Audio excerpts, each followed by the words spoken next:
said multiple times that you don't program at all. Have you yet found a permanent replacement for Dylan, or do you have any plans to? Yep. Oh yeah. I liked Oxidizer, but I don't really want to work with Jason and Jamie again. I'd like to work with Jamie again. And Jason and I are good friends, but it was a good experiment and it worked at the time, but it's not something I want to repeat. I think that I'm going to be working with this lineup. Wade, Rice Analog, great programming, and Gabriel, great programmer from Minefield, and also Jason from SMP, great programmer, and I think we can kick out a pretty interesting album.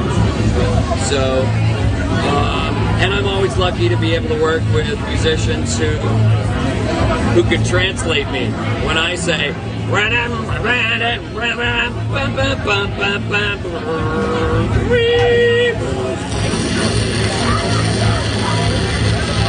and they're sitting there going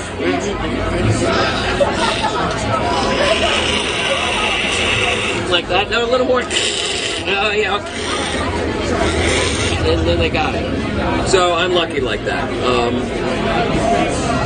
And I think the next record will be pretty fascinating. I can hear it in my head, and no, I'm not going to tell you what I hear because that sets up preconceptions, and it'll probably be something different by the time it comes out anyway. Would you care to sound any of it out? Nope. I just did. You didn't hear me? Sounds good. There you go. What a big. It's all done. You got a preview of the new record. Thanks, folks. Yeah, put that up on YouTube. How am I going to translate that into text? That's what I want to do. A bunch of B's, X's, Z's, and a couple of sixes. And an exclamation point in the middle somewhere. I think a few exclamation points. Okay. Say, man, you're the journalist. So, speaking of Oxidizer, when it came out, what was the reception like from your old school Chemlab? Mostly good. Some of them didn't get it, but, some of them didn't get Eastside Militia when we did that.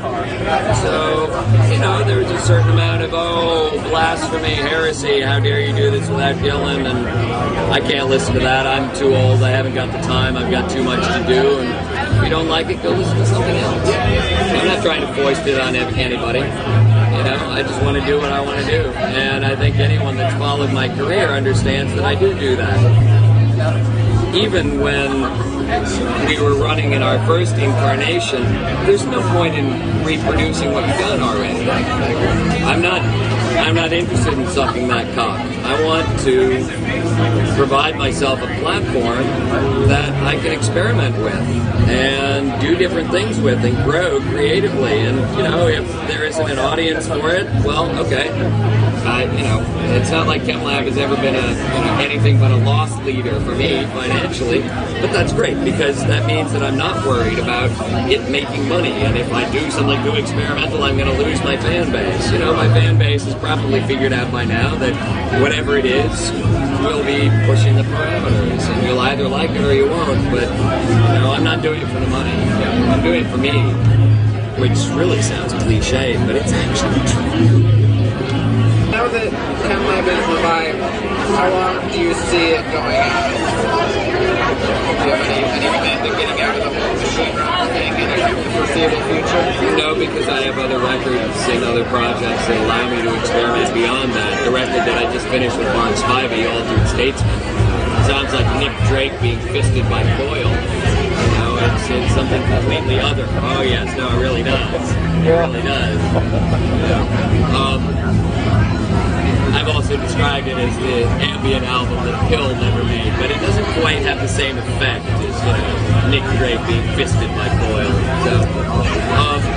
So I have other outlets and other avenues that provide me with the ability to experiment beyond the framework of what Chemlab is, and I'm also pushing the envelope of what Chemlab is and how it's defined. So, I sort of feel like I'm going to keep doing Chemlab until I don't want to. I'll be doing other things as well, but at the moment, I'm just focused on the show. That's what is foremost in my mind. And